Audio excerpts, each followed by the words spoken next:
I've been painting and drawing for as long as I can remember, but for about the last 6 years I've been working as a full-time artist.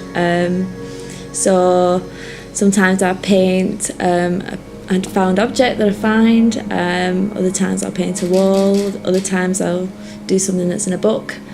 So I work big and small, but generally my works will include these kind of fluffy characters. So often people ask me what they are, and the best way to describe them is like a little voice. So I guess it's like your conscience, and each piece I make, whether it's big or small, is a kind of message for myself to kind of listen to my little voice and kind of encourage others to listen to theirs as well. Cool, that's really interesting. So who or what give you inspiration for your work? I'd say I'm mostly inspired by my own little personal journey at a time. So whenever I'm creating an artwork, I try and think about what I'm dealing with at a time. I guess for my personal artworks, when I'm painting a wall, the inspiration comes from a slightly different place. So I'm like looking at the environment that the artwork will be in and what kind of messages and energy I would like to kind of create for that environment. So I guess a lot of it's based on like what messages I want to give, or what I'm dealing with. So I guess it's all inspired by, like I said, the little voice, and what that then dictates what the artwork will be. Why do you think street art has gone from something illegal that is now extremely valued? That's a funny question. I think there's still like a debate whether street art and graffiti are even a similar thing.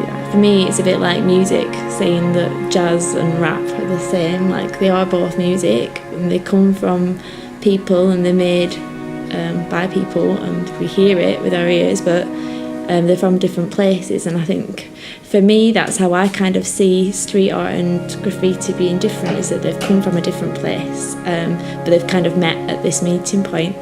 So I think the acceptance of street art was probably to do with Banksy. A lot of his work kind of came from the graffiti kind of side of things, and that he didn't have permission for it, but it was more considered than like a tag of someone's name. So it wasn't about like repetition of a name or how it was made or how high you wrote your name, but more about the message behind it. Is getting the scale right hard, and when you're painting large murals, does it tend to get quite mathematical? For me it doesn't. I just generally try and freestyle most of it. So my characters I know like the back of my hand now, so I treat working on a wall the same way I always paint on a canvas or a found object.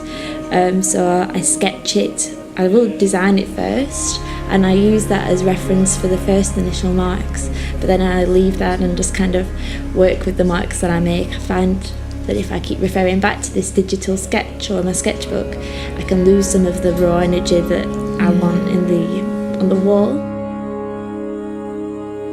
How do you end up putting art on public buildings? Do you like ask for the permission, or does council invite you to, and how do you like find the right place?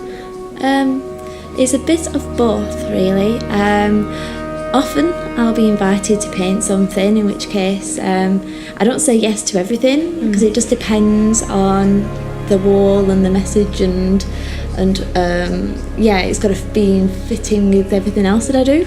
It's got to feel right. Yeah, exactly. And it's got to be the right message for me. Each piece I do is like an individual artwork. I don't like the idea of them being a mural or like a commission. Each piece has got to be a part of me and a part of the wall as well, so that each piece I can be proud of. So saying that, people will contact me. Also, if I'm travelling, I'll go, and if I see a wall that I really like to paint and I can see something, I'll generally try and find out who owns the wall, and see if they'd be interested in me painting it. However, I have done a few cheeky ones that didn't have permission, but often they were in like a country where I was leaving, which sounds awful. But when I was in New York, I did a couple there, and I actually ended up meeting the person that owned the wall. I didn't tell them that I painted it, but they were saying how much they loved it. And I just had how they were thinking of keeping it, and they were with a friend who was like debating whether they were going to keep it or not. And in that case, I felt like it was best if I just continued keeping it quiet. Yeah, be a bit of a Banksy. Yeah. So I was like, yeah, it's cool.